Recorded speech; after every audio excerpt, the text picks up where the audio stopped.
नमस्कार दोस्तों, स्वागत है आपका प्रगति एमबीपीएससी के यूट्यूब चैनल पर। अब हम फरवरी 2022 में चर्चा में रहे महत्वपूर्ण मुद्दों को पढ़ेंगे। इसके अंतर्गत सबसे पहले हम स्टैचू ऑफ इक्वलिटी के बारे में पढ़ेंगे। स्टैचू ऑफ इक्वलिटी जो कि संत रामानुजाचार्य जी की प्रतिमा है और ये बैठी हुई मुद्रा में है। इसकी स्थापना हैदराबाद तेलंगाना में की गई है।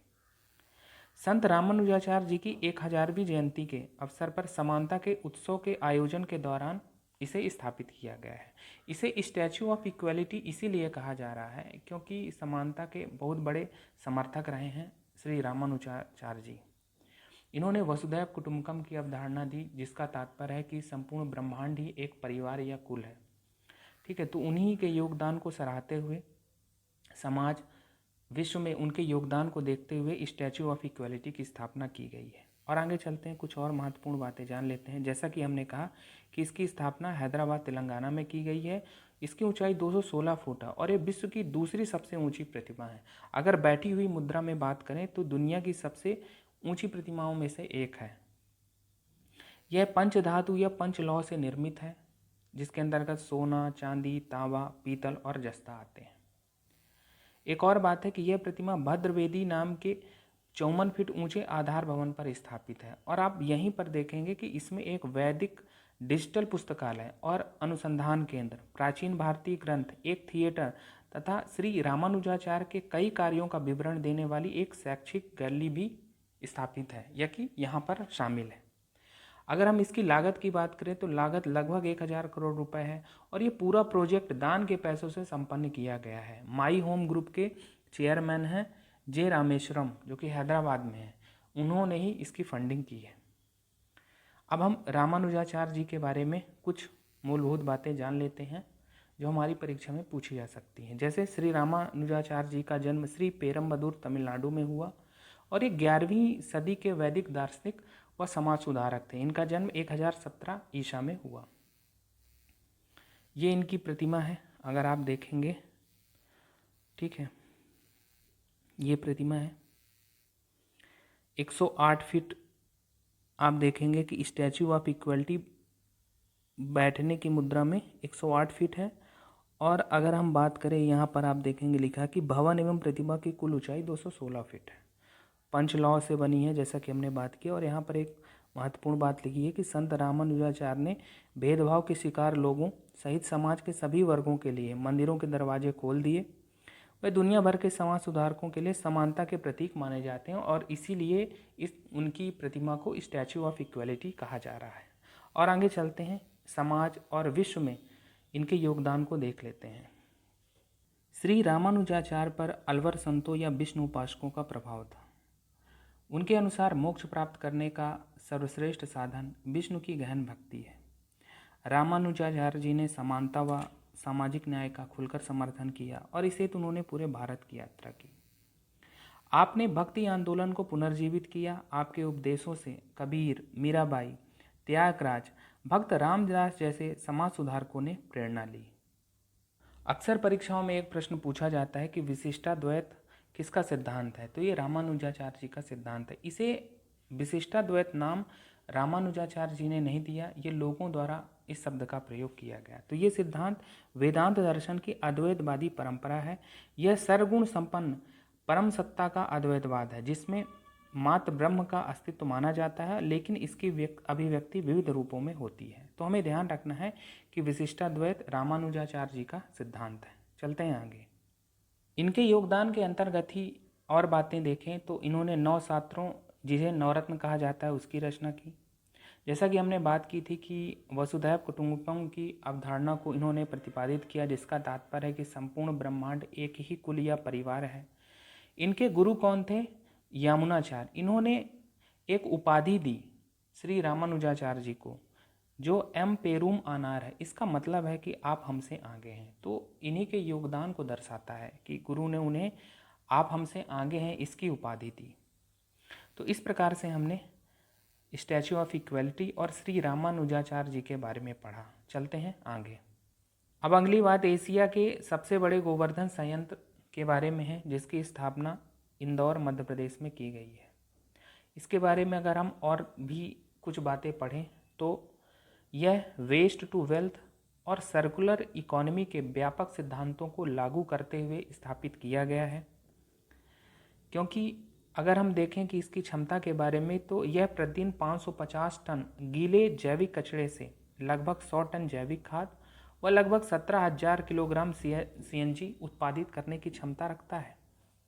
तो इस प्रकार से वेस्ट से वेल्थ क्रिएट हो रही है, और कोई भी चीज़ सर्कुलर इकोनॉमी के कॉन्सेप्ट में जैसे हम देखते हैं कि चक्रीय प्रक्रम की, हम वेस्ट से एनर्जी क्रिएट कर रहे हैं।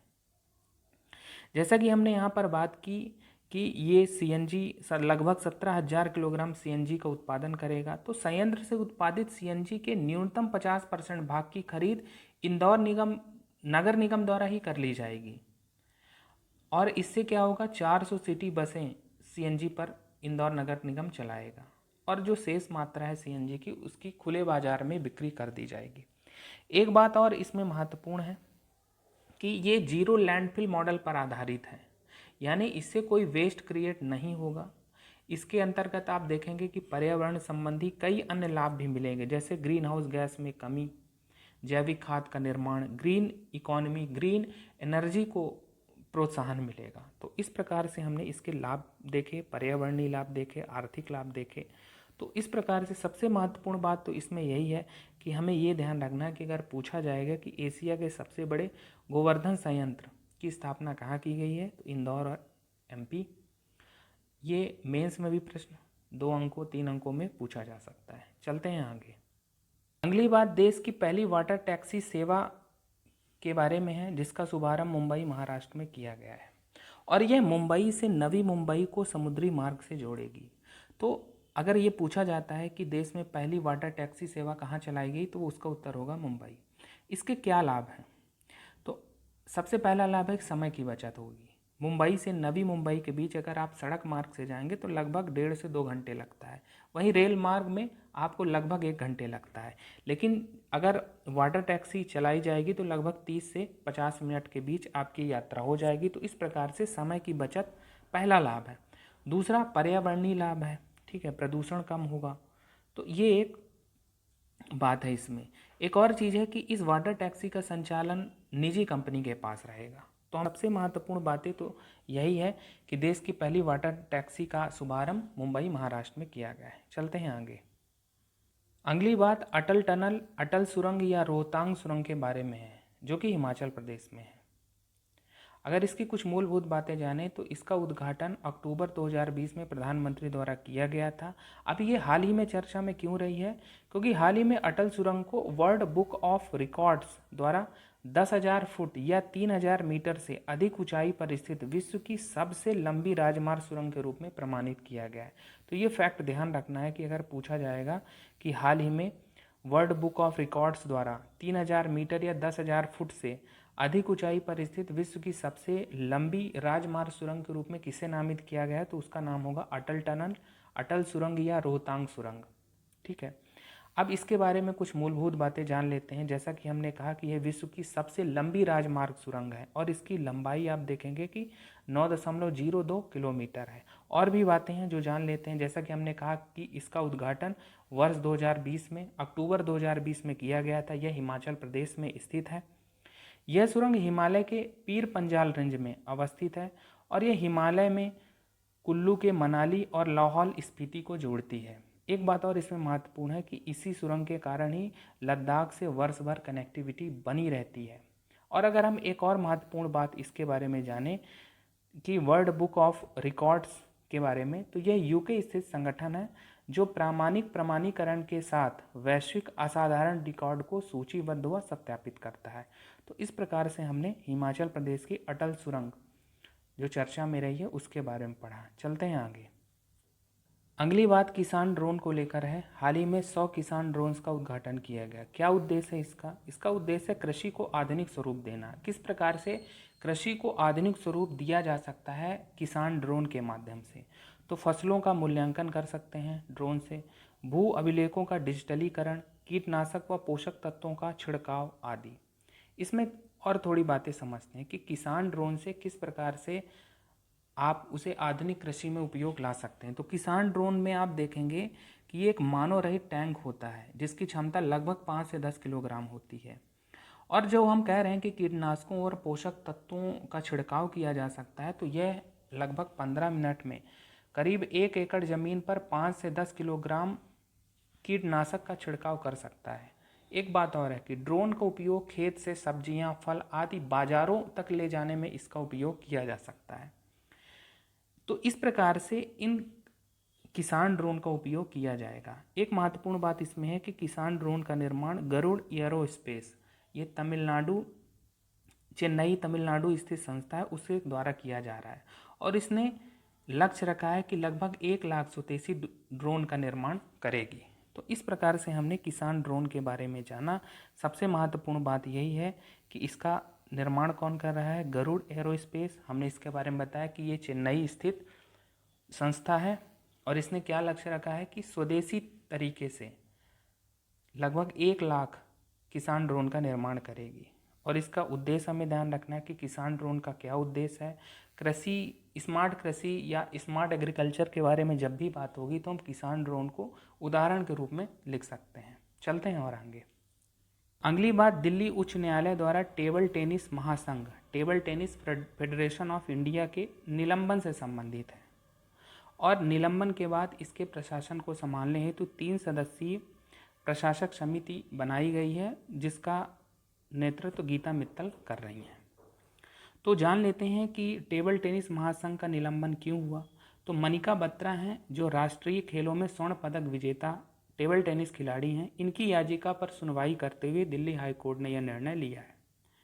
बात है पिछले वर्ष की एशियाई टेबल टेनिस चैंपियनशिप 2021 में मनिका बत्रा को नहीं चुना गया था और उसी पर मनिका बत्रा ने आरोप लगाया था कि जो टेबल टेनिस के राष्ट्रीय कोच हैं सौम्यदीप राय, उन्होंने अपने एक निजी प्रशिक्षु के हाथों क्वालीफायर मैच हारने के लिए उन पर दबाव बनाया था और इन्हीं आरोपों की जांच हेतु एक समिति बनाई गई थी और समिति ने अपनी रिपोर्ट में कहा कि टेबल टेनिस महासंघ ने खिलाड़ियों को बढ़ावा देने की बजाय अपने अधिकारियों के हितों की रक्षा की और इसीलिए दिल्ली हाई कोर्ट ने टेबल टेनिस महासंघ को निलंबित कर दिया गया है और उसके प्रशासन को संभालने के लिए 3 सदस्यीय प्रशासक की नियुक्ति की है और जिसका नेतृत्व गीता मित्तल कर रही हैं। तो हमें ये ध्यान रखना है कि पूछा जा सकता है कि हाल ही में किस महासंघ का निलंबन कर दिया गया है, किसके नेतृत्व में प्रशासक समिति बनाई गई है और मनिका बत्रा के बारे में पूछा जा सकता है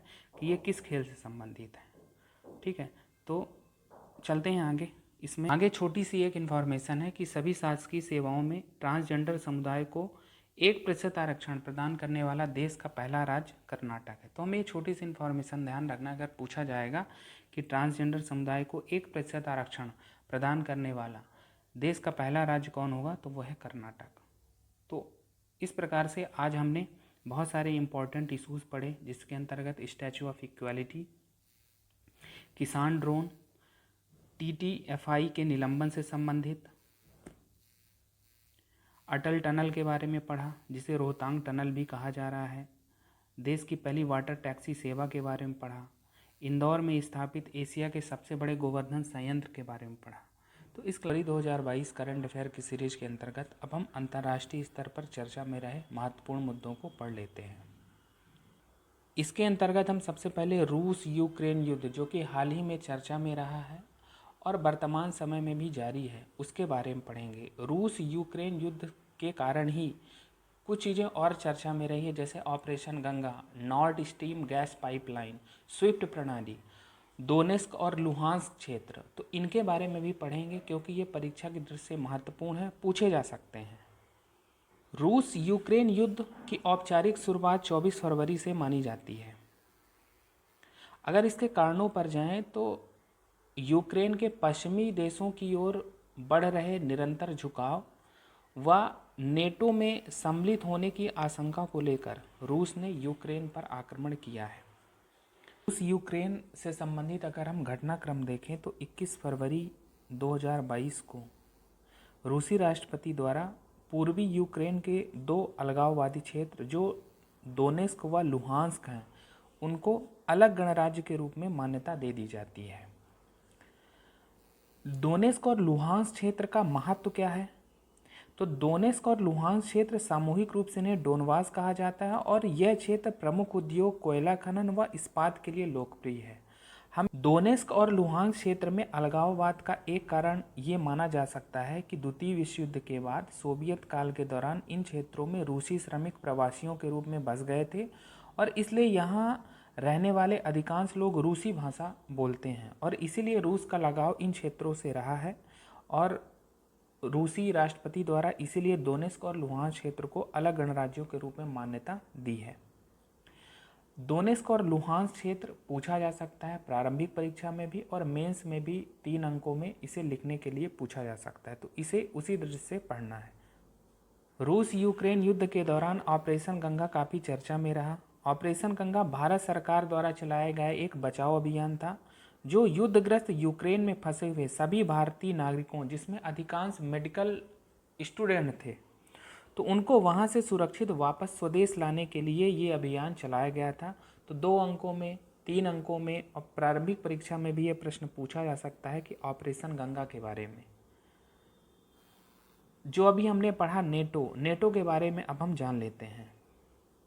नेटो में शामिल होने की आशंका को लेकर ही रूस द्वारा यूक्रेन पर हमला किया गया। तो नेटो क्या है इसके बारे में जान लेते हैं, हो सकता है कि प्रारंभिक परीक्षा में पूछा जाए। तो नेटो का फुल फॉर्म है North Atlantic Treaty Organization, Hindi रूपांतरण है इसका उत्तर अटलांटिक संधि संगठन। इसकी स्थापना वर्ष 1949 में हुई थी और संधि का नाम है उत्तर अटलांटिक संधि। इसे ही वाशिंगटन संधि अप्रैल जो 1949 में हुई उसके नाम से जानते हैं। अब ये क्या है इसके बारे में जान लेते हैं। तो यह सोवियत संघ के खिलाफ सामूहिक सुरक्षा प्रदान करने हेतु अमेरिका, कनाडा और कई पश्चिमी यूरोपीय देशों द्वारा स्थापित सैन्य गठबंधन है। तो ये ध्यान रखना है कि नेटो एक सैन्य गठबंधन है। ऐसा माना जाता है कि जो देश नेटो में सम्मिलित है, अगर एक देश पर आक्रमण होगा तो उस संपूर्ण नेटो देशों में माना जाएगा। इनकी सदस्य संख्या कितनी है? 30, यानी इसमें 30 देश शामिल हैं और इसका मुख्यालय ब्रुसेल्स बेल्जियम में है। अब हम विश्व मानचित्र में रूस और यूक्रेन की अवस्थिति देख लेते हैं। यहाँ पर आप देखेंगे ये रूस की सीमा है और ये यूक्रेन है।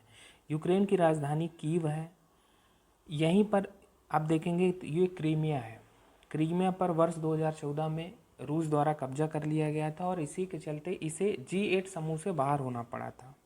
अभी जो हमने बात की कि रूस द्वारा 21 फरवरी को दोनेस्क और लुहांस्क क्षेत्र को अलग गणतंत्र की मान्यता दी गई है, तो वो यहाँ का क्षेत्र है।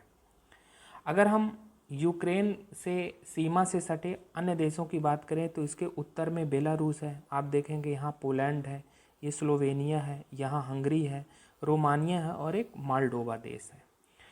सी ऑफ अजोब को भी ध्यान रखना है कि जो रूस और यूक्रेन के बीच में है। एक ब्लैक सी भी है। आप ब्लैक सी में ज़रूर देखें घर में कि कौन कौन से देश ब्लैक सी से सीमा साझा करते हैं। और आगे चलते हैं और जानते हैं स्विफ्ट प्रणाली के बारे में और नॉर्ड स्ट्रीम, जो कि रूस यूक्रेन युद्ध के कारण चर्चा में रहे हैं।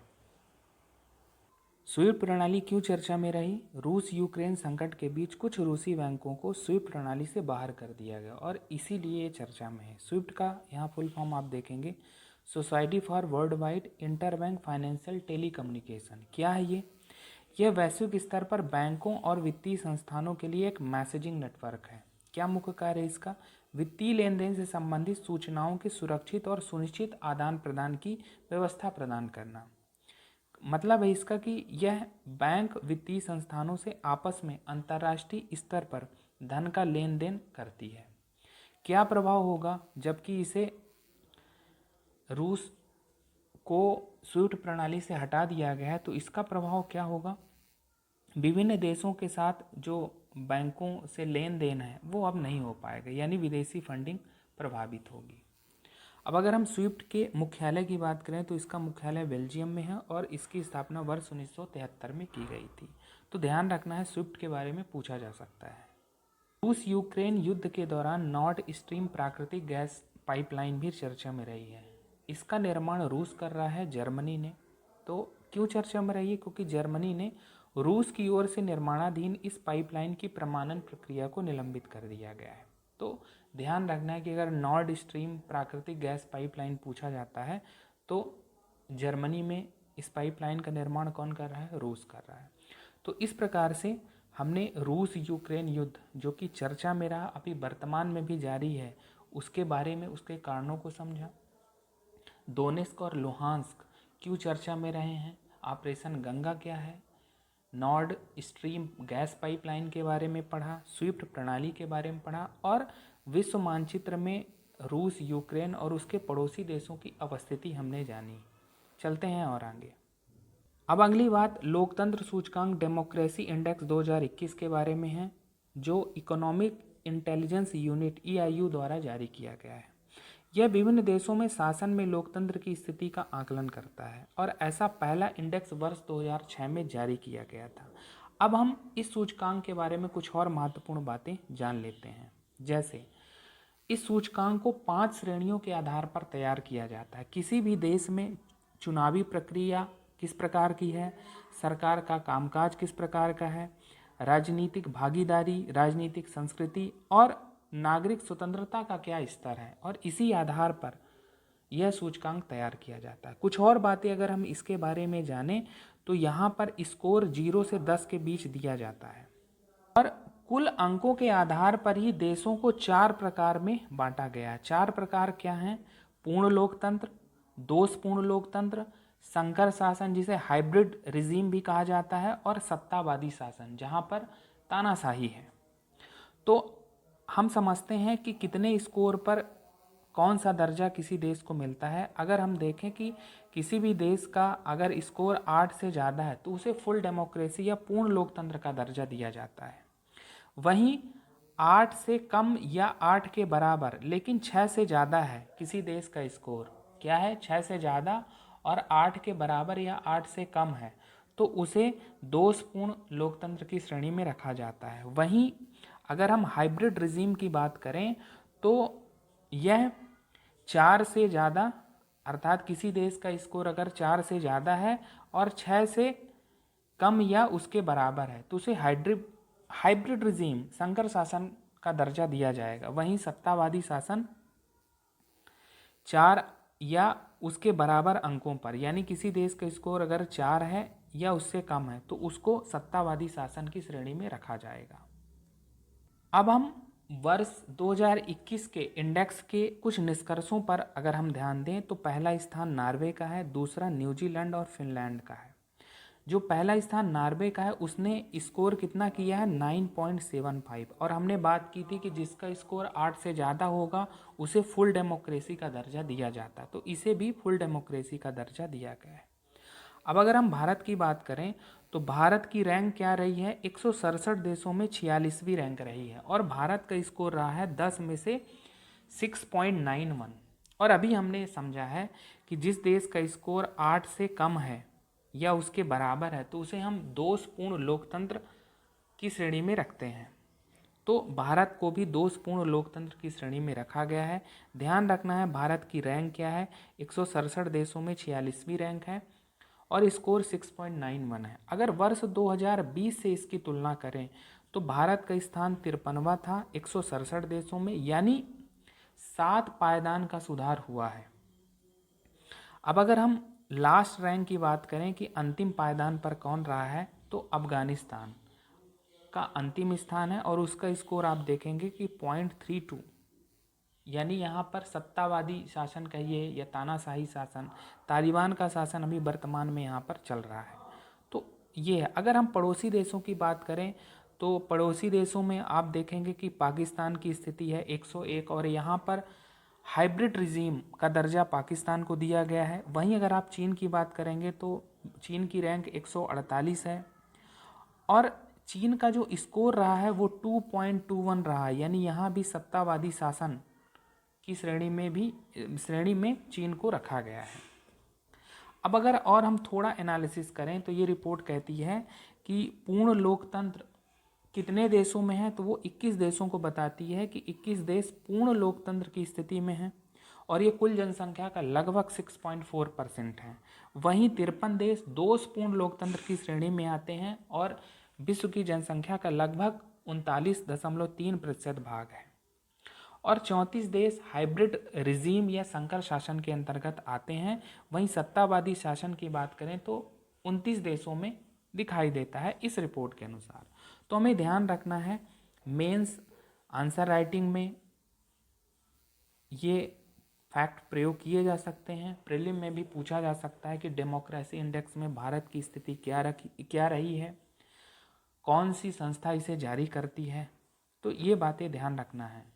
चलते हैं आगे छोटी सी इन्फॉर्मेशन जस्टिस चोलेंद्र शमशेर जेबी राणा के बारे में है, जो कि नेपाल के सर्वोच्च न्यायाधीश हैं और हाल ही में चर्चा में क्यों रहे हैं, क्योंकि इनके विरुद्ध नेपाली संसद में महाभियोग प्रस्ताव लाया गया। तो पूछा जा सकता है जेबी राणा के बारे में, तो हमें ध्यान रखना है। अगली बात फ्रैंक वॉल्टर स्टीनमेयर के बारे में है, जो हाल ही में जर्मनी के राष्ट्रपति पुनर्निर्वाचित हुए हैं और यह इनका लगातार दूसरा कार्यकाल है। पहला कार्यकाल 2017 से 22 तक रहा और अब दूसरा 22 से 27 के बीच होगा। एक चीज़ ध्यान रखना है जर्मनी के बारे में कि जर्मनी में सभी कार्यकारी शक्तियां चांसलर के पास होती हैं और वहां राष्ट्रपति शासन का औपचारिक प्रमुख होता है। तो ध्यान रखना है फ्रैंक वॉल्टर स्टीनमेयर के बारे में। चलते हैं और आगे। अगली इन्फॉर्मेशन बुर्किना फासो के बारे में है। ये पश्चिमी अफ्रीकी देश है। अभी हाल ही में चर्चा में क्यों रहा है, ये अपने सैन्य सरकार के कारण चर्चा में रहा और जनवरी 2022 में यहाँ पर तख्ता पलट हुआ और अभी यहाँ पर सैन्य शासन है। तो बुर्किना फासो में सैन्य शासन है और ये पश्चिमी अफ्रीकी देश है, इसके बारे में ध्यान रखना है। चलते हैं और आगे। अगली बात चीनी राशि चक्र के बारे में है। चीनी राशि वर्ष के अनुसार वर्ष 2022 चीते के वर्ष के रूप में मनाया जा रहा है और चीते का वर्ष 1 फरवरी 2022 से प्रारंभ है। तो इसके बारे में कुछ जान लेते हैं कि चीन में 12 वर्षों के ज्योतिष चक्र के आधार पर लगातार 12 वर्षों का नामकरण अलग अलग जानवरों के नाम के आधार पर होता है। और एक चीज़ ध्यान रखना है कि प्रत्येक राशि का अपना तत्व भी होता है, जैसे पृथ्वी, लकड़ी, अग्नि, धातु, जल। जैसे यहाँ पर एक उदाहरण दिया गया कि धात्विक चूहे का वर्ष, तो ये तत्व भी है और यहाँ पर आप जानवर का नाम भी देखेंगे। अन्य जानवरों में चूहा है, बैल, बाघ, खरगोश, ड्रैगन, ऐसे 12 जानवर हैं। तो हमें ध्यान रखना है कि अगर पूछा जाएगा कि चीते का वर्ष किस देश से संबंधित है तो वो चीन होगा। चलते हैं आगे। अगली बात बात सिराई चक्रवात को लेकर है। अभी हाल ही में बात सिराई चक्रवात चर्चा में रहा। यह हिंद महासागर में उष्णकटिबंधीय चक्रवात है और इससे अभी सबसे ज़्यादा तबाही मेडागास्कर, जो कि पूर्वी अफ्रीकी देश है, वहाँ हुई है और इससे प्रभावित अन्य देशों में मॉरिशस है, रीयूनियन है। तो पूछा जा सकता है बात सिराई चक्रवात के बारे में कि अभी ये कहाँ आया, किस प्रकार का चक्रवात है। तो ये उष्णकटिबंधीय चक्रवात है और हिंद महासागर में है। सबसे ज़्यादा प्रभावित इसने मेडागास्कर को किया। अगली जानकारी G20 शिखर सम्मेलन को लेकर है। अभी हाल ही में G20 शिखर सम्मेलन चर्चा में क्यों रहा है। G20 का जो 2023 का सम्मेलन है वो भारत में आयोजित किया जाएगा। तो G20 शिखर सम्मेलन 2023 की मेजबानी हेतु नई दिल्ली को समूह का अस्थायी सचिवालय घोषित किया गया। अब हम अस्थायी क्यों कह रहे हैं, क्योंकि G20 का अपना कोई स्थायी सचिवालय नहीं है। इसी में आगे बात कही जाती है कि प्रधानमंत्री की अध्यक्षता वाली एक शीर्ष समिति बनेगी और इस सचिवालय का मार्गदर्शन करेगी और इस शीर्ष समिति में प्रधानमंत्री के अलावा वित्त मंत्री, विदेश मंत्री, गृह मंत्री और G20 शेरपा होंगे। G20 शेरपा के बारे में जानना है कि समूह में संबंधित देश की ओर से वार्ताएं शेरपा द्वारा ही संपन्न की जाती हैं। पहले पीयूष गोयल जो कि केंद्रीय मंत्री हैं, उन्हें भारत का शेरपा नियुक्त किया गया था, लेकिन बाद में अमिताभ कांत को, जो कि नीति आयोग के पूर्व CEO रह चुके हैं, उन्हें भारत का शेरपा नियुक्त किया गया है। और आगे चलते हैं और G20 के बारे में जान लेते हैं। तो G20 क्या है, विकसित एवं उभरती अर्थव्यवस्थाओं का मंच है। यहाँ पर विकसित देश भी हैं और विकासशील अर्थव्यवस्थाएं भी हैं। एक चीज़ और जानना है, जैसा कि हमने बात की थी कि इसका कोई स्थायी मुख्यालय नहीं है, ठीक है, और जिस देश में यह सम्मेलन आयोजित किया जाता है तो वही इसका सचिवालय बन जाता है। कुछ और अगर हम इसमें बातें जानें तो यहाँ पर कितने सदस्य देश हैं, 20 सदस्य देश हैं, 19 देश हैं और एक यहाँ पर EU के बारे में लिखा गया है, यूरोपियन यूनियन। और यूरोपियन यूनियन का प्रतिनिधित्व यूरोपीय परिषद के अध्यक्ष द्वारा किया जाता है। ये बातें हमने। इसकी स्थापना वर्ष 1999 में की गई। यह समूह मूलतः सदस्य देशों के वित्त मंत्रियों व केंद्रीय बैंकों के गवर्नरों का एक मंच था, लेकिन 2008 में जब फाइनेंशियल क्राइसिस आए तो राष्ट्राध्यक्षों के मंच के रूप में इसका रूपांतरण कर दिया गया, जिससे इनका आप देखेंगे कि पहला सम्मेलन वर्ष 2008 में होता, जबकि इसकी स्थापना वर्ष 1999 में ही हो गई थी। तो हमने बताया ना कि जब फाइनेंशियल क्राइसिस 2008 में आए तो उसी के बाद इसका पहला सम्मेलन आयोजित किया गया। तो और अगर हम आगामी की बात करें तो भी हमने बताया कि 2022 का इंडोनेशिया बाली में होगा, अगले वर्ष का 2023 का दिल्ली में होगा भारत, और 19वां जो 2024 में होने वाला है ये ब्राज़ील में प्रस्तावित है। ध्यान रखना कि जो बाली का सम्मेलन आयोजित होगा वो 30-31 अक्टूबर 2022 को होगा, और उसके बाद दिसंबर 2022 से इस सम्मेलन की अध्यक्षता या इस समूह की अध्यक्षता भारत के पास आ जाएगी। अब अगर हम G20 के महत्व को देखें तो यह विश्व की जनसंख्या का 2/3 भाग है, वैश्विक जीडीपी का 85% भाग और वैश्विक व्यापार का 75% योगदान ये अपना निभाता है। तो इस दृष्टि से G20 महत्वपूर्ण है। यहाँ पर प्रारंभिक परीक्षा में भी प्रश्न पूछे जा सकते हैं इसकी स्थापना को लेकर, इसके सचिवालय को लेकर, इसके मुख्यालय को लेकर। मुख्य परीक्षा में आप वैल्यू एडिशन कर सकते हैं इसके महत्व को, जो हमने यहाँ पर बात की है कि यह विश्व की जनसंख्या का 2/3 भाग अपने में समाहित करता है, वैश्विक जीडीपी का 85% है।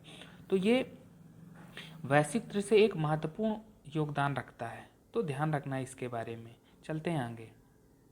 अगली एक महत्वपूर्ण जानकारी है व्यापक आर्थिक भागीदारी समझौता CEPA, जो कि हाल ही में भारत और UAE के बीच ये समझौता संपन्न हुआ है। इस पर हस्ताक्षर 18 फरवरी 2022 को हुए और 1 मई 2022 से यह समझौता लागू है।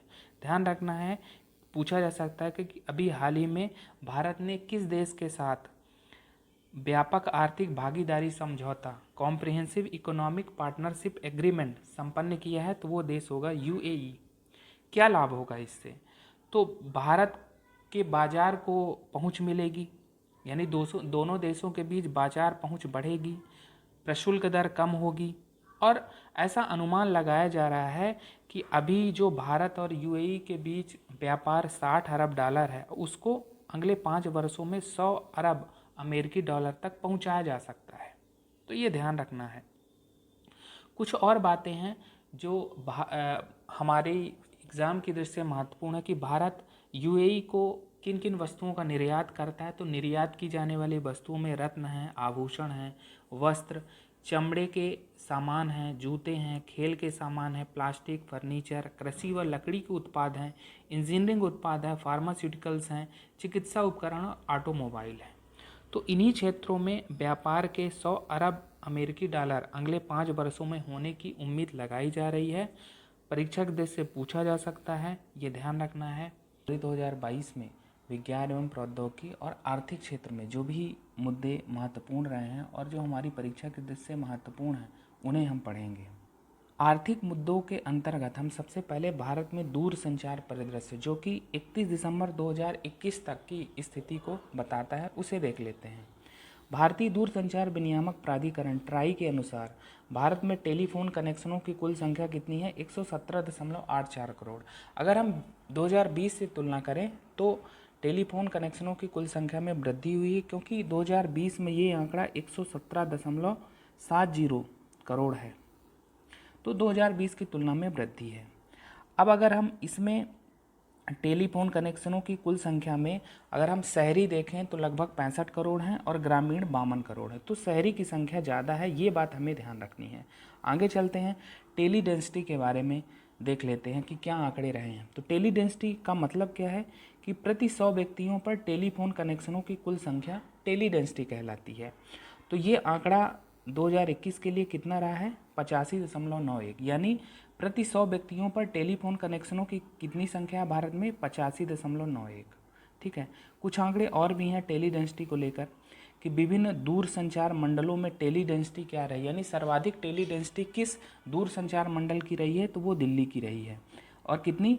269.86। अगर आप देखेंगे कि प्रति 100 व्यक्तियों पर टेलीफोन कनेक्शनों की संख्या दिल्ली में कितनी है?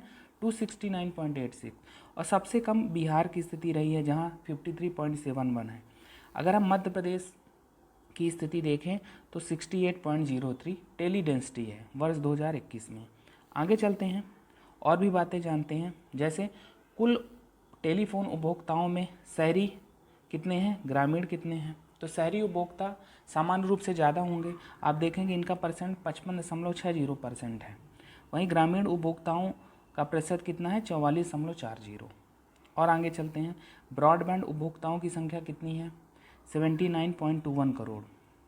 अब हम एक लिस्ट देखते हैं जिसके अंतर्गत हमें पता चलेगा कि दूरसंचार सेवा प्रदाता कंपनियों की मोबाइल फ़ोन सेवा बाजार में क्या हिस्सेदारी रही है वर्ष 2021 में।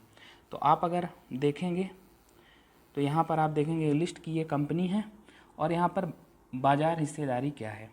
तो सबसे आगे नंबर 1 पर है रिलायंस जियो और इसकी बाजार हिस्सेदारी 36% है। वहीं भारतीय एयरटेल दूसरे स्थान पर है और इसकी हिस्सेदारी 30.81 है। Vodafone idea, BSNL, MTNL, Reliance communication, आप देखेंगे तीसरा स्थान वोडाफोन आइडिया का है, चौथा BSNL का है, पाँचवा MTNL का है। ठीक है, ये BSNL और MTNL ये सार्वजनिक क्षेत्र की कंपनियां हैं, बाकी आप देखेंगे सब निजी क्षेत्र की कंपनियां हैं। तो आप देखेंगे कि निजी क्षेत्र का प्रतिशत कितना है, लगभग 89.81%। जब आप इनको ऐड करेंगे तो पता चलेगा कि 89 और वहीं आप देखेंगे कि सार्वजनिक क्षेत्र की कंपनियां जो BSNL है और MTNL है, इनका योग कितना हो रहा है, 10.18%, यानी सार्वजनिक क्षेत्र की कंपनियां 10% तक सीमित हैं। तो इस प्रकार से हमने ये लिस्ट देखी और आगे इसमें और चीज़ें देखते हैं। अब हम ट्राई के बारे में भी कुछ महत्वपूर्ण बातें जान लेते हैं, हो सकता है हमारे प्रारंभिक परीक्षा में चीज़ें पूछी जाएं। तो ट्राई का फुल फॉर्म है telecom regulatory authority of India, भारतीय दूरसंचार विनियामक प्राधिकरण। इसकी स्थापना वर्ष 1997 में हुई थी ट्राई एक्ट 1997 के द्वारा। इसका अब हेडक्वार्टर मुख्यालय नई दिल्ली में है। और क्या उद्देश्य है इसका कि देश में दूरसंचार के विकास के लिए अनुकूल परिस्थितियों का निर्माण करना एवं इसे बेहतर बनाना। तो ये ट्राई के बारे में कुछ मूलभूत जानकारियां हैं, प्रारंभिक परीक्षा में पूछा जा सकता है। इसके अलावा हमने जो ट्राई ने दूरसंचार परिदृश्य के संबंध में आंकड़े जारी किए हैं उनको हमने देखा, ये मेंस में वैल्यू एडिशन में काम आ सकता है। ठीक है, टेली डेंसिटी क्या रही है इसके बारे में जानकारी। ठीक है, ये प्रारंभिक परीक्षा में भी प्रश्न पूछे जा सकते हैं। मध्य प्रदेश को लेकर प्रश्न पूछा जा सकता है कि मध्य प्रदेश की टेली डेंसिटी क्या रही है। तो इस प्रकार से हमें इन फैक्टों को ध्यान रखना है। चलते हैं आगे। अगली जानकारी विश्व इस्पात संघ वर्ल्ड स्टील एसोसिएशन की वर्ष 2022 की रिपोर्ट से संबंधित है। इसमें कुछ बातें हैं जो हमें ध्यान रखना है कि विश्व में कच्चे इस्पात क्रूड स्टील के उत्पादन में 3.7% की ग्रोथ हुई है 2020 की तुलना में। आप देखेंगे क्रूड स्टील का कुल वैश्विक उत्पादन 2021 में कितना रहा है, 1950.5 मिलियन टन, और 2020 में यह आंकड़ा 1880.4 मिलियन टन था। तो इस हिसाब से जो ग्रोथ है वो कितनी है, 3.7% की है। दूसरी बात जो इसमें हमें ध्यान रखना है कि चीन व ईरान में वर्ष 2020 की तुलना में वर्ष 2021 में कच्चे इस्पात के उत्पादन में गिरावट आई है, यानी नेगेटिव ग्रोथ है चीन और ईरान में। इस मामले में सर्वाधिक वृद्धि आप देखेंगे कि अमेरिका में हुई है और भारत का स्थान यहाँ दूसरा रहा है। ये बातें हमको ध्यान रखती हैं। अगर परीक्षा में आपसे पूछा जाएगा कि क्रूड स्टील के उत्पादन में पहला देश कौन सा है और भारत का क्या स्थान है, तो ये टेबल आपको मदद करेगी। तो चीन का स्थान पहला है क्रूड स्टील के उत्पादन में, वहीं भारत दूसरे नंबर पर है और तीसरा स्थान जापान और चौथा अमेरिका का है। अभी हमने बात की थी कि वर्ष 2021 की जो रिपोर्ट आई है उसके अंतर्गत चीन में नेगेटिव ग्रोथ हुई है। तो हम जान लेते हैं कि वर्ष 2021 में चीन का क्या उत्पादन रहा और 2020 में क्या रहा। तो वर्ष 2020 में चीन का जो क्रूड स्टील का उत्पादन था लगभग 1064 मिलियन टन का था और इस बार आप देख रहे हैं 1032 है। तो लगभग 3% की नेगेटिव ग्रोथ हुई है, इसलिए हमने यहाँ पर इसे माइनस से रखा है। अगर हम भारत की बात करें तो भारत का 2020 में उत्पादन लगभग 100 मिलियन टन के आसपास था और इस बार 118 है, तो 17.8% की ग्रोथ यहाँ पर देखी गई है। हमने बात की थी कि सबसे ज़्यादा ग्रोथ आपको अमेरिका में हुई है। तो अमेरिका का आप देखेंगे अगर कि 2020 में उत्पादन लगभग 72 मिलियन टन का था और इस बार अमेरिका ने 86 मिलियन टन की वृद्धि की है। तो इस हिसाब से यहाँ पर ग्रोथ कितनी हुई 18.3% की। तो इसीलिए यहाँ पर रिपोर्ट में कहा जा रहा है कि सर्वाधिक ग्रोथ वाला देश अमेरिका है और दूसरे नंबर पर भारत है। तो इस प्रकार से हमने इस रिपोर्ट के बारे में जाना। अब हम वर्ल्ड स्टील एसोसिएशन के बारे में जान लेते हैं, हो सकता है प्रारंभिक परीक्षा में पूछा जाए। तो वर्ल्ड स्टील एसोसिएशन लोहा व इस्पात उद्योग के लिए अंतर्राष्ट्रीय निकाय है। यह एक गैर लाभकारी संगठन है। इसका हेडक्वार्टर ब्रुसेल्स बेल्जियम में है। ध्यान रखना कि इसका एक दूसरा कार्यालय बीजिंग चीन में भी है और इसकी स्थापना 1967 में की गई थी। तो हो सकता है कि हमारी परीक्षा में पूछा जाए। चलते हैं और आगे एक छोटी सी इन्फॉर्मेशन जान लेते हैं एबीजी शिपयार्ड लिमिटेड के बारे में। अभी हाल ही में चर्चा में इसलिए रहा है क्योंकि सीबीआई ने अपने सबसे बड़े बैंक धोखाधड़ी मामले में एबीजी शिपयार्ड लिमिटेड को नामित किया और ये घोटाला लगभग 22,842 करोड़ का बताया जा रहा है। ठीक है, तो पूछा जा सकता है एबीजी शिपयार्ड लिमिटेड के बारे में। तो ये एबीजी समूह की एक कंपनी है। यह मुंबई स्थित जहाज निर्माण कंपनी है और इसकी स्थापना 1985 में की गई थी। तो इतनी हेडक्वार्टर मुंबई में होगा। हमने बात ही की कि मुंबई स्थित जहाज निर्माण कंपनी है। तो इतनी बातें हमें ध्यान रखना है, पूछा जा सकता है। चलते हैं आगे।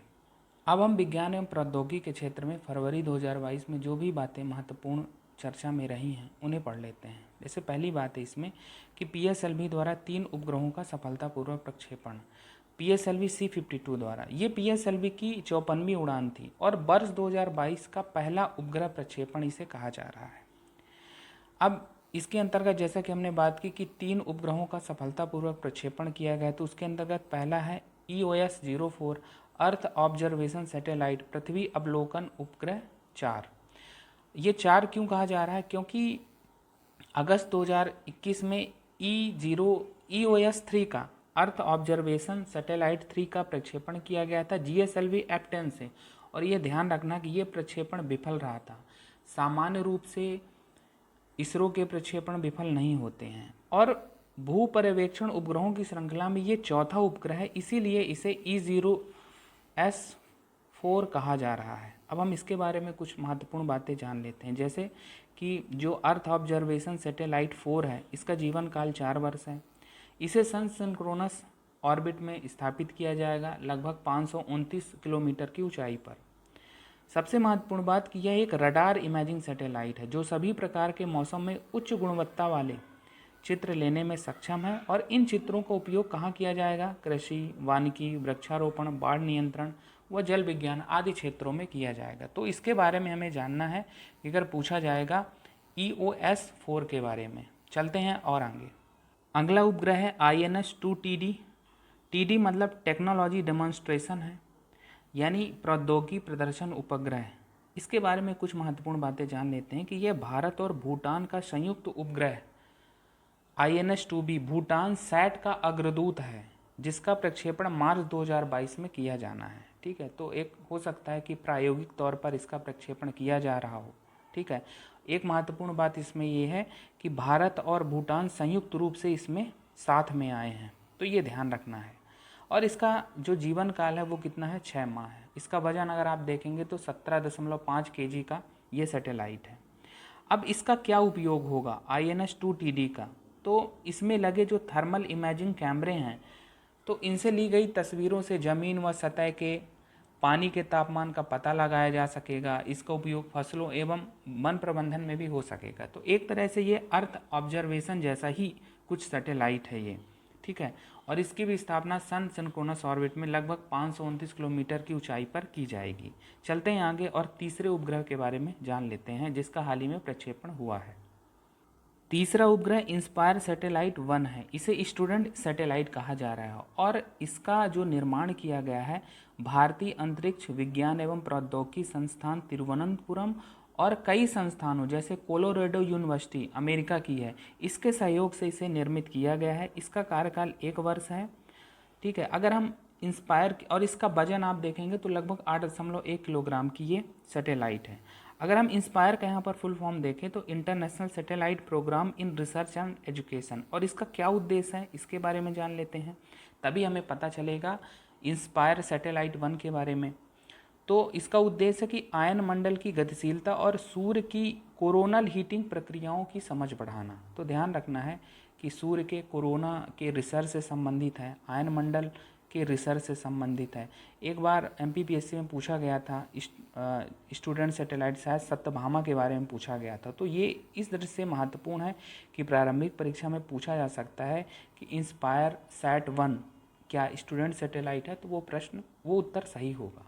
चलते हैं और आगे। अगली जानकारी इनसेट 4B संचार उपग्रह के बारे में है, जो हाल ही में सेवा मुक्त कर दिया गया है।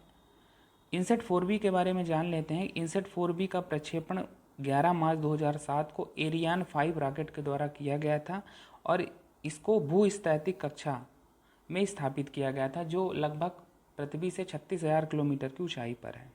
इसका जीवन काल उस समय 12 वर्ष निर्धारित किया गया था, अनुमानित किया गया था, लेकिन अभी हाल ही में चर्चा में इसीलिए रहा है क्योंकि इनसेट 4B संचार उपग्रह अपनी 14 वर्ष की सेवा के बाद सेवा मुक्त हो गया।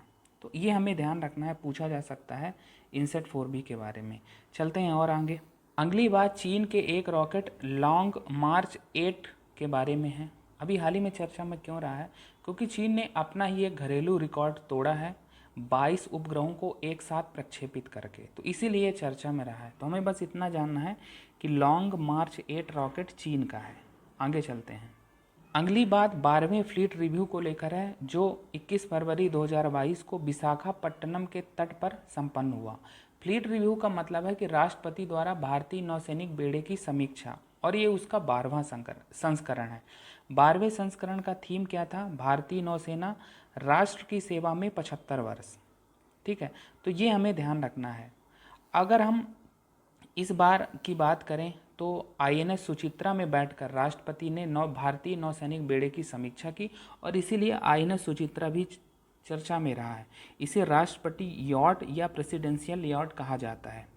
ये नौसेना का स्वदेश निर्मित अपतटीय गश्ती पोत है, ऑफशोर वेसल। और इसमें बातें जानते हैं।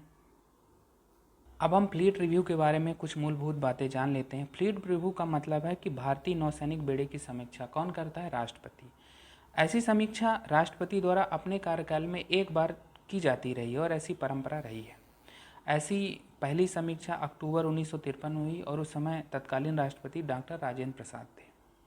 11वां संस्करण जो 2016 में आयोजित हुआ विशाखापट्टनम के तट पर, उस समय राष्ट्रपति प्रणब मुखर्जी थी और इसके बारे में कहा जा रहा है कि यह एक इंटरनेशनल फ्लीट रिव्यू था और अभी तक 2 बार इंटरनेशनल फ्लीट रिव्यू आयोजित हो चुके हैं, वर्ष 2001 और 2016 में। ध्यान रखना है।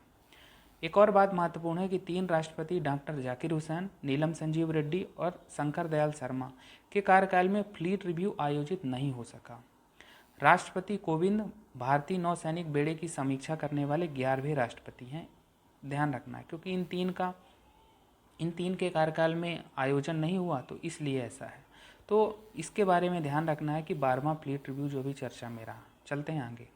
अगली जानकारी एक्सरसाइज कोबरा वॉरियर के बारे में है। यह ब्रिटेन का बहुपक्षीय वायु सैनिक संयुक्त अभ्यास अभी हाल ही में चर्चा में क्यों रहा है? क्योंकि रूस यूक्रेन युद्ध के कारण इसे रद्द कर दिया गया है। यह मार्च 2022 में प्रस्तावित था। तो हमें इसमें एक ही बात ध्यान रखना है कि यह ब्रिटेन का बहुपक्षीय, जिसमें बहुत सारे देश सम्मिलित होते हैं, वायु सैनिक संयुक्त अभ्यास है। चलते हैं आगे। अगली बात मिलन 2022 से संबंधित है। मिलन 2022 भारतीय नौसेना का बहुपक्षीय संयुक्त अभ्यास है और ये 11वां संस्करण था वर्ष 2022 का। ये विशाखापट्टनम के तट के निकट संपन्न हुआ। 40 से अधिक देश यहाँ पर शामिल हुए। अब इसका उद्देश्य क्या है? अगर हम इसके उद्देश्य की ओर जाएं तो मित्र राष्ट्रों के साथ सहयोग के अवसर के रूप में ये आयोजन किया जाता है। ठीक है, अब ये कब आयोजित किया गया? 25 फरवरी से 4 मार्च 2022 के बीच किया गया। ऐसा पहला आयोजन वर्ष 1995 में किया गया था और ये द्विवार्षिक आयोजन है और अंडमान निकोबार के तट के निकट पहली बार आयोजित किया गया था और इस आयोजन के पहले तक इसे अंडमान निकोबार के तट पर ही आयोजित किया गया था। ऐसा पहली बार है कि इसे विशाखापट्टनम के तट के निकट संपन्न किया गया है। तो क्यों ऐसा है? क्योंकि इस वर्ष ज़्यादा युद्धपोतों की भागीदारी थी और इसी कारण इसके आयोजन स्थल को बदल दिया गया है।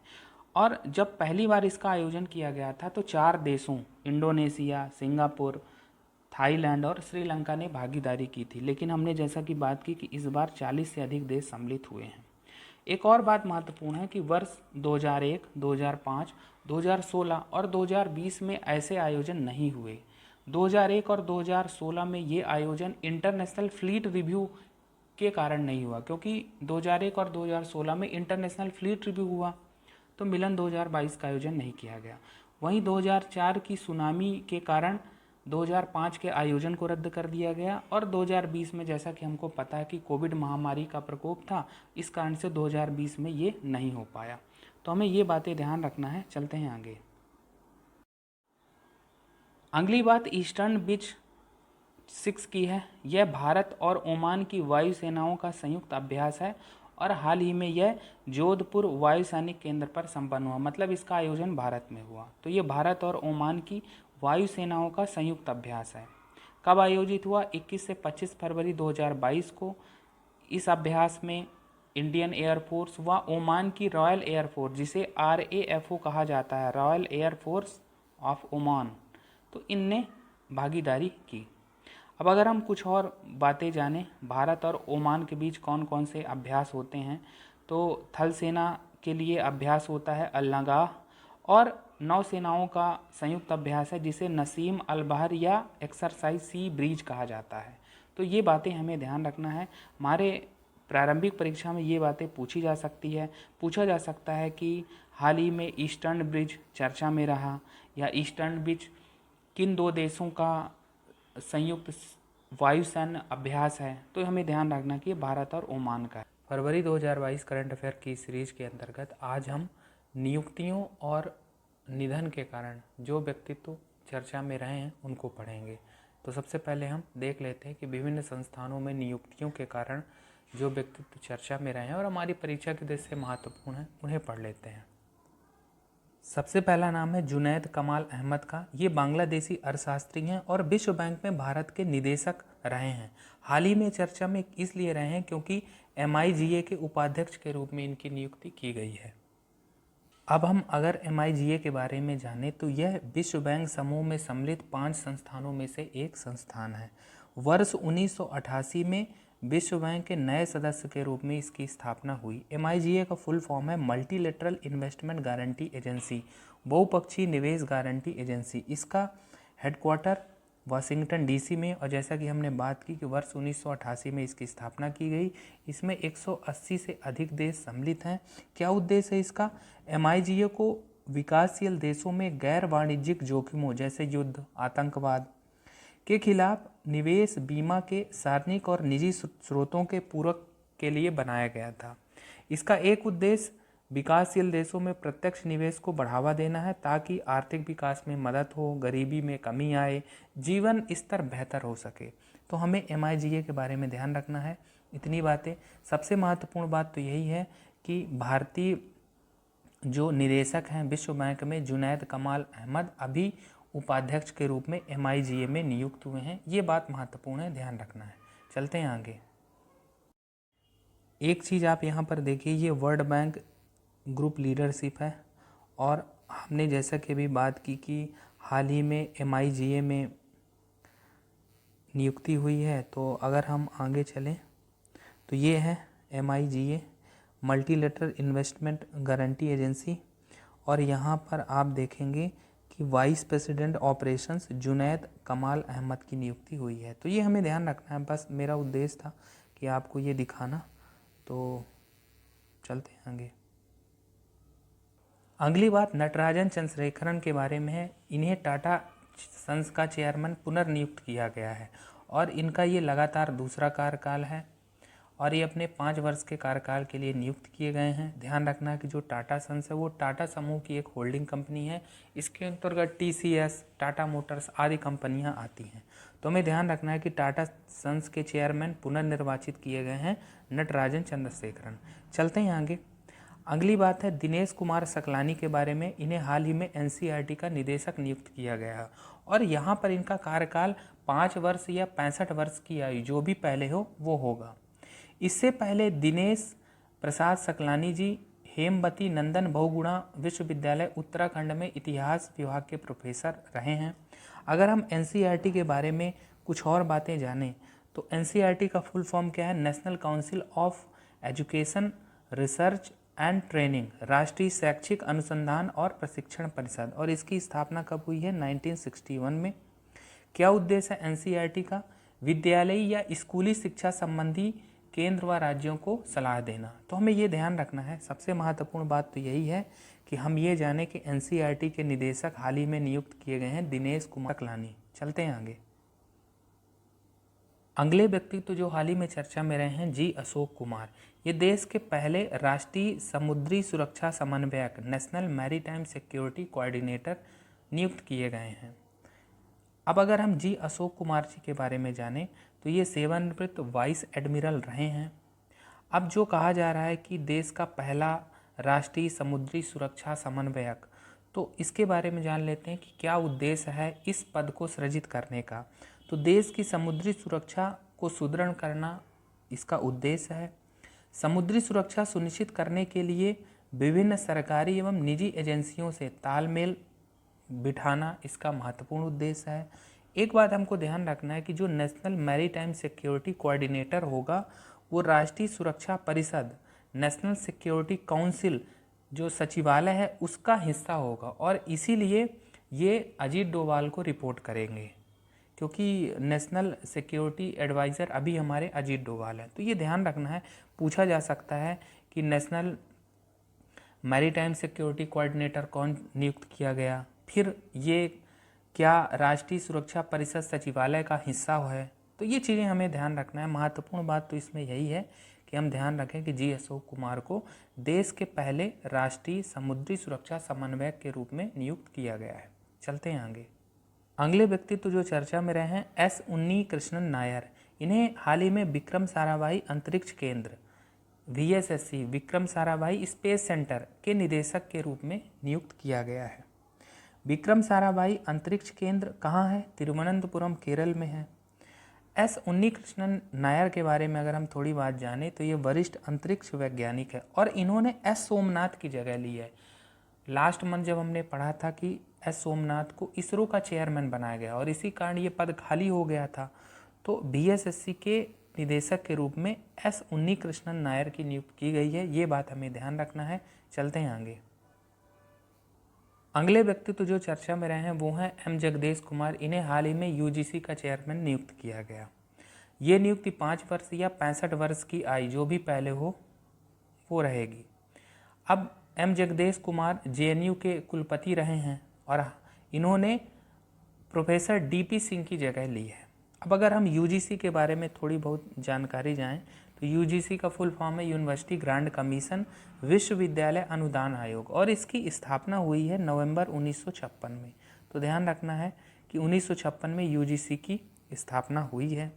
UGC का कार्य क्या है? जैसा कि नाम है कि विश्वविद्यालयों को मान्यता देना, सरकार द्वारा मान्यता प्राप्त विश्वविद्यालय हैं और महाविद्यालय हैं तो उनको अनुदान देना। इसका हेडक्वार्टर जो है नई दिल्ली में है, लेकिन UGC के 6 क्षेत्रीय कार्यालय भी हैं, जो पुणे, भोपाल, कोलकाता, हैदराबाद, गुवाहाटी और बेंगलुरु में स्थित है। तो हमें ध्यान रखना है, सबसे महत्वपूर्ण बात तो यही है एम जगदेश कुमार के बारे में, जिन्हें UGC का चेयरमैन नियुक्त किया गया है। चलते हैं आगे। अगले व्यक्ति तो जो चर्चा में रहे हैं वो हैं विक्रम मिश्री। इन्हें उपराष्ट्रीय सुरक्षा सलाहकार, जिसे डिप्यूटी नेशनल सिक्योरिटी एडवाइज़र कहा जाता है, इस रूप में नियुक्ति हुई है। विक्रम मिश्री जी के बारे में अगर हम कुछ बातें जानें तो ये चीन मामलों के विशेषज्ञ रहे हैं, चीन में राजदूत भी रह चुके हैं। इन्होंने पंकज सरन की जगह ली है। जैसा कि पता है हमको कि नेशनल सिक्योरिटी एडवाइज़र, राष्ट्रीय सुरक्षा सलाहकार हमारे देश में कौन है? अजीत डोभाल हैं, और 2 अन्य उपराष्ट्रीय सुरक्षा सलाहकार भी हैं विक्रम मिश्री के अलावा। कौन कौन से हैं? राजेंद्र खन्ना और दत्तात्रेय पडसलगीकर। तो ध्यान रखना है विक्रम मिश्री जी के बारे में कि इन्हें हाल ही में उपराष्ट्रीय सुरक्षा सलाहकार डिप्यूटी NSA के रूप में इनकी नियुक्ति हुई है। चलते हैं आगे। अगले व्यक्तित्व माधवी पुरी बुच हैं, जिन्हें हाल ही में सेबी चेयरपर्सन के रूप में नियुक्त किया गया है और ये पहली महिला चेयरपर्सन भी हैं सेबी की। इन्होंने अजय त्यागी की जगह ली है और इनका कार्यकाल सेबी में 3 वर्ष का होगा। अब अगर हम सेबी के बारे में कुछ जान लें तो सेबी का फुल फॉर्म क्या है? Securities and exchange board of India. Hindi रूपांतरण क्या है? भारतीय प्रतिभूति एवं विनियामक बोर्ड। और इसकी स्थापना कब हुई है? 1988 में हुई है, 12 अप्रैल को। 1992 में इसे वैधानिक दर्जा दिया गया। ठीक है, इसका हेडक्वार्टर मुंबई में है। इसके क्षेत्रीय कार्यालय भी हैं कोलकाता, दिल्ली और चेन्नई में। क्या कार्य है इसका, सेबी का? तो भारतीय जो इंडियन स्टॉक मार्केट है इसका विनियमन, रेगुलेशन और पर्यवेक्षण सेबी करता है। तो हमें सेबी के बारे में जानना कि इसकी स्थापना 1988 में हुई है, मुख्यालय कहाँ है, ठीक है, ये बातें पूछी जा सकती है। लेकिन सबसे महत्वपूर्ण बात यह है कि सेबी चेयरपर्सन के रूप में पहली महिला की नियुक्ति, और वो कौन है? माधवीपुरी बुच।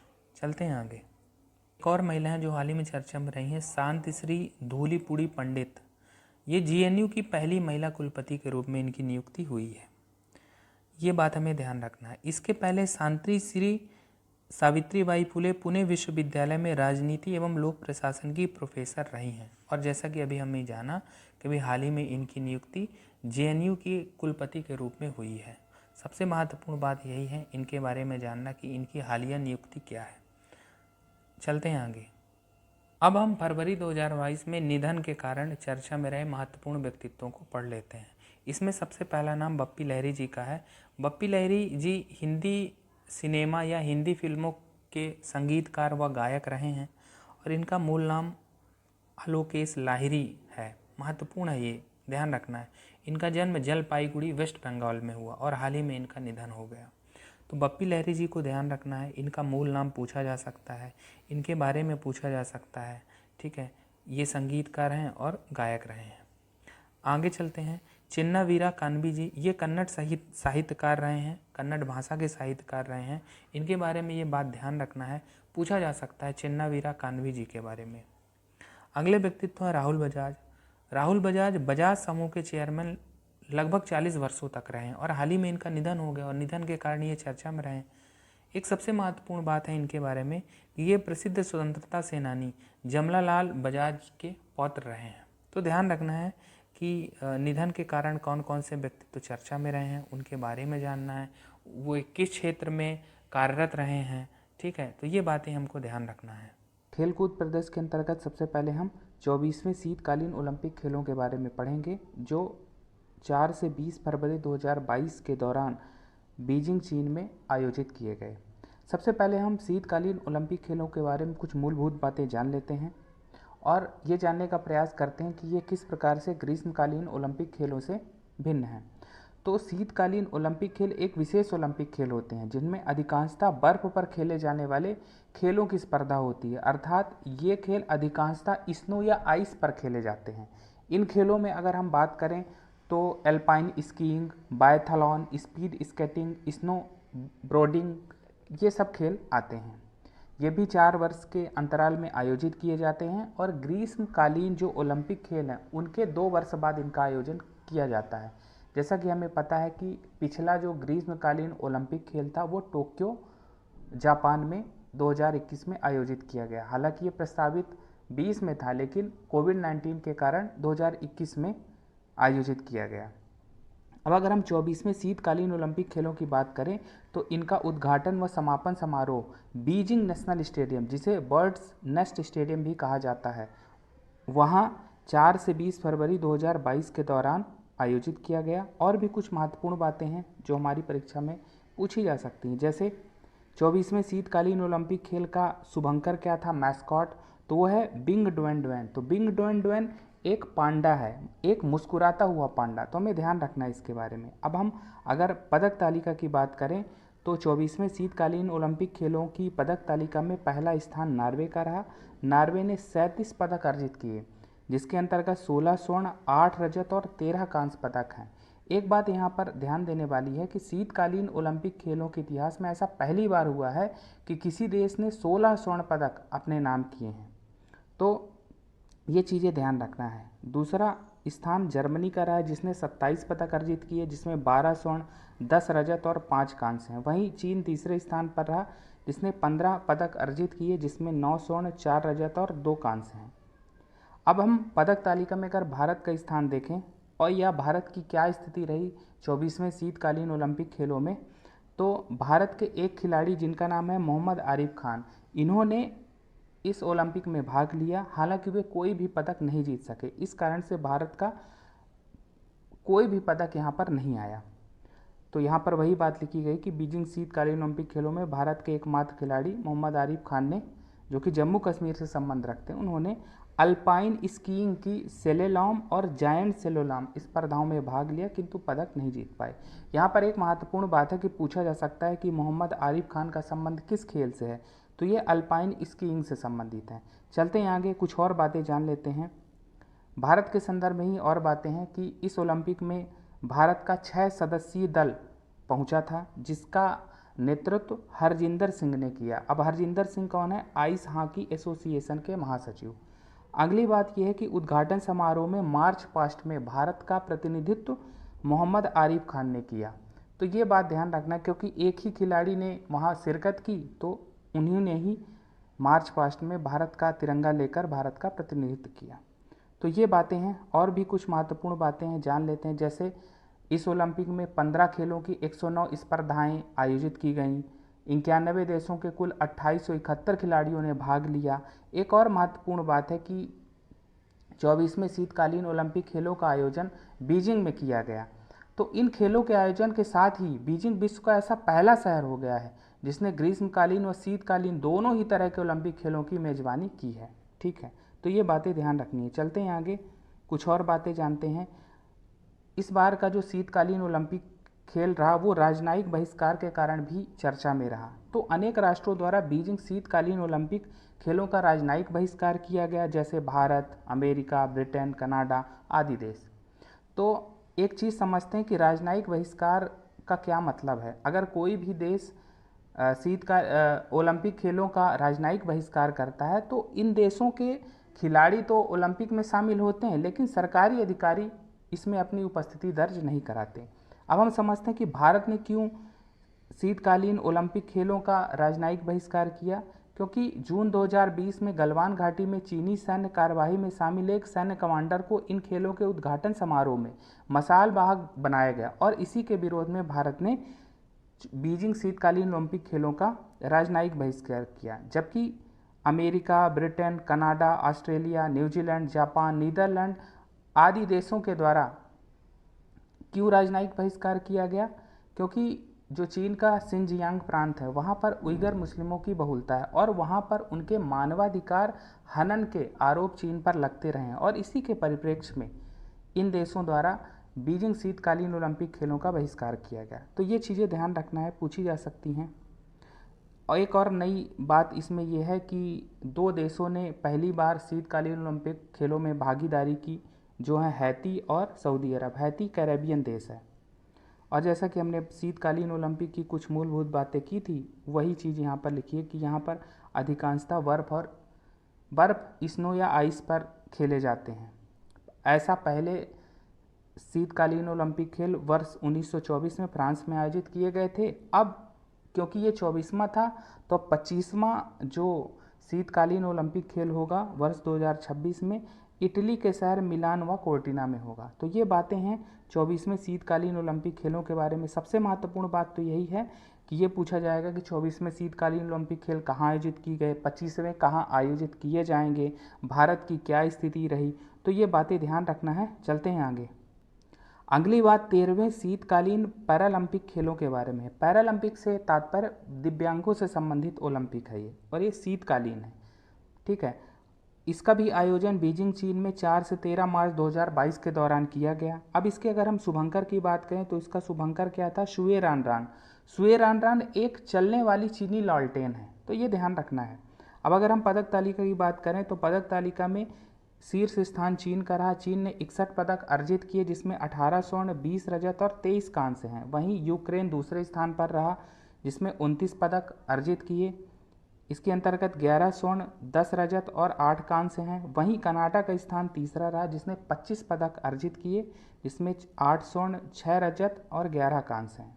कुछ और बातें हैं जो हमें जानना है कि जैसे भारत के संदर्भ में हम देखें तो भारत के किसी भी खिलाड़ी ने शीतकालीन पैरालंपिक खेल जो 13वें हैं, जिनका आयोजन बीजिंग चीन में किया गया, उसमें किसी भी खिलाड़ी ने हिस्सा नहीं लिया। तो ध्यान रखना कि पदक की कोई बात ही नहीं होती जब हिस्सा ही नहीं लिया।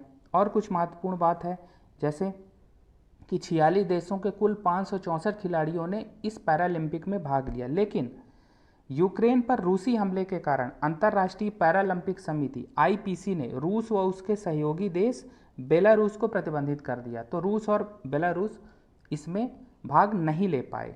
ठीक है, तो ये चीज़ ध्यान रखना है। और ये है कि 13वें शीतकालीन पैरालंपिक खेलों में 6 खेलों की 78 प्रतिस्पर्धाएं आयोजित की गईं। तो ये बात है। और एक की है कि अब 14वें जो आगामी पैरालंपिक खेल हैं जो वर्ष 2026 में आयोजित किए जाएंगे, वो इटली के शहर मिलान व कोर्टिना में आयोजित किए जाएंगे। तो ध्यान रखना है, कुछ बातें पूछी जा सकती हैं कि 13वां शीतकालीन पैरालंपिक खेल कहाँ आयोजित किया गया, आगामी 14वां कहाँ आयोजित किया जाएगा। तो ये बातें ध्यान रखना है। चलते हैं आगे। अगली बात 14वें आईसीसी अंडर 19 पुरुष क्रिकेट विश्व कप 2022 के बारे में। सबसे महत्वपूर्ण बात यह है कि इसका विजेता भारत है। भारत ने इंग्लैंड को हराया है। इसका आयोजन वेस्टइंडीज की मेजबानी में जनवरी-फरवरी 2022 में किया गया था। इस टूर्नामेंट में जीत के साथ ही भारत ने कुल मिलाकर 5वीं बार यह टूर्नामेंट जीत लिया है। अगर हम देखें कि किन किन वर्षों में भारत ने यह टूर्नामेंट जीता है, तो 2000, 2008, 2012, 2018 और 2022। तो ये ध्यान रखना है कि 5वीं बार यह टूर्नामेंट जीता भारत। कुछ और महत्वपूर्ण बातें हैं जो हमें ध्यान रखनी है कि जैसे इस टूर्नामेंट में भारतीय क्रिकेट टीम के कप्तान कौन थे, यश ढुल, या कि पूछा जाए कि यश ढुल का संबंध किस खेल से है, तो ध्यान रखना है। और player of the series award किसे मिला है, डिवाल्ड बेब्रिस, जो कि दक्षिण अफ्रीका के बैट्समैन हैं। इन्होंने इस टूर्नामेंट में सर्वाधिक रन 506 बनाए। तो ध्यान रखना है। महत्वपूर्ण बात तो यही है कि अगर पूछा जाएगा कि 14वें आईसीसी अंडर 19 पुरुष क्रिकेट विश्व कप 2022 का खिताब किसने जीता, तो उसका उत्तर होगा भारत। चलते हैं आगे। अगली बात क्रिकेट से ही संबंधित है। इसमें एक बात ध्यान रखना है कि भारत का 1000वां एक दिवसीय अंतर्राष्ट्रीय क्रिकेट मैच किसके विरुद्ध हुआ, तो वो वेस्टइंडीज के विरुद्ध। कहाँ, नरेंद्र मोदी अंतर्राष्ट्रीय क्रिकेट स्टेडियम अहमदाबाद में। कब, 6 फरवरी 2022 को। ये एक महत्वपूर्ण बात है, ध्यान रखना है। भारत ने यह मैच जीता 6 विकेट से। भारतीय कप्तान कौन थे, रोहित शर्मा थे। अब अगर हम कुछ इतिहास की बात करें तो भारत ने पहला एक दिवसीय अंतर्राष्ट्रीय क्रिकेट मैच 13 जुलाई 1974 को खेला था। किसके विरुद्ध, इंग्लैंड के विरुद्ध। हालांकि भारत ये मैच हार गया था। और 6 फरवरी तक की डेट की बात करें तो भारत ने 1000 वनडे इंटरनेशनल खेल लिए हैं और ये विश्व में सर्वाधिक है। दूसरे स्थान पर ऑस्ट्रेलिया, जिसने 958 एक दिवसीय अंतर्राष्ट्रीय मैच खेले हैं, और तीसरा स्थान पाकिस्तान का है। तो ध्यान रखना है। सबसे महत्वपूर्ण बात तो यही है कि भारत ने अपना 1000वां एक दिवसीय अंतर्राष्ट्रीय मैच वेस्टइंडीज के विरुद्ध खेला। चलते हैं आगे। अगली एक छोटी सी जानकारी है। पूछा जा सकता कि हाल ही में साकिबुल गनी चर्चा में रहे, तो इनका संबंध किस खेल से है। तो साकिबुल गनी भारत के बिहार राज्य से संबंधित क्रिकेटर हैं। अब हाल ही में चर्चा में क्यों रहे, क्योंकि इन्होंने रणजी ट्रॉफी के पदार्पण मैच, जिसे डेब्यू मैच कहा जाता है, उसमें इन्होंने 13 शतक लगाया।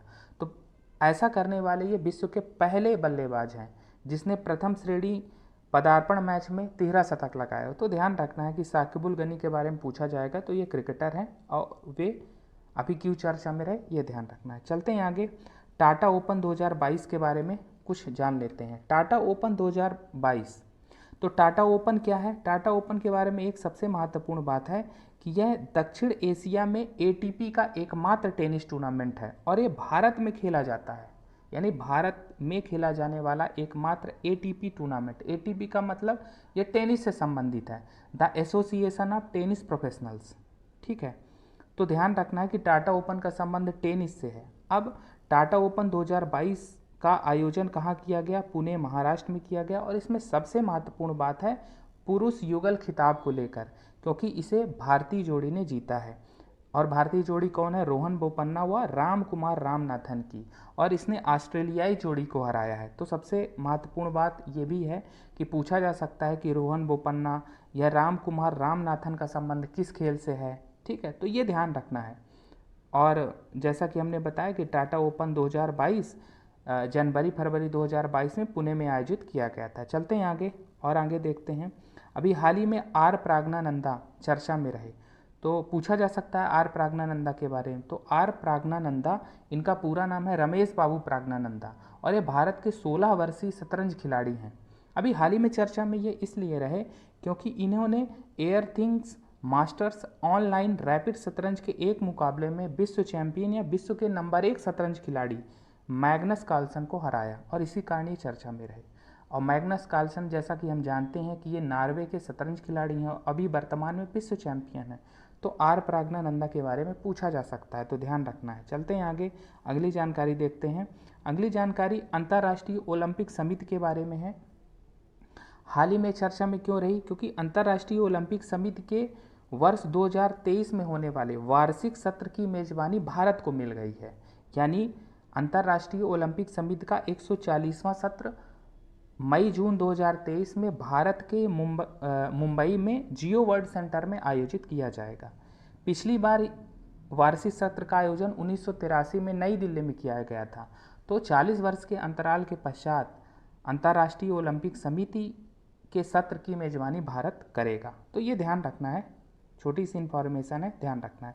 चलते हैं आगे, प्रो कबड्डी लीग और इसका सीजन 8 2021-22, इसका विजेता कौन रहा है? दबंग दिल्ली, और इसने पटना पायरेट्स को हराया। सबसे महत्वपूर्ण इन्फॉर्मेशन यही है, पूछा जाएगा कि प्रो कबड्डी लीग 2021-22 सेशन 8 या सीजन 8 का खिताब किसने जीता? तो दबंग दिल्ली।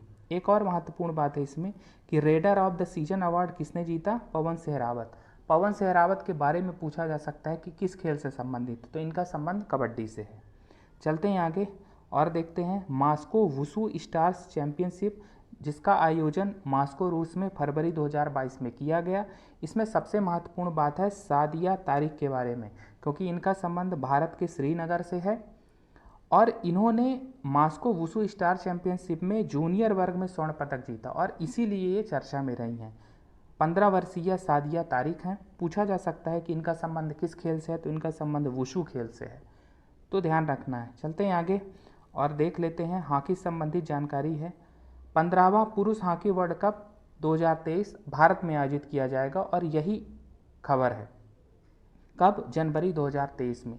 और किन स्टेडियम में यह टूर्नामेंट प्रस्तावित है? कलिंगा स्टेडियम भुवनेश्वर, बिरसा मुंडा अंतर्राष्ट्रीय हॉकी स्टेडियम राउरकेला, जो कि उड़ीसा में है। तो पूछा जा सकता है कि वर्ष 2023 का पुरुष हॉकी वर्ल्ड कप कहाँ आयोजित होगा? तो वो भारत में होगा। ये बातें ध्यान रखने हैं। चलते हैं आगे और अन्य तथ्यों को देख लेते हैं जो अब बचे हुए हैं, जैसे मोबाइल वर्ल्ड कांग्रेस 2022, इसके बारे में जान लेते हैं।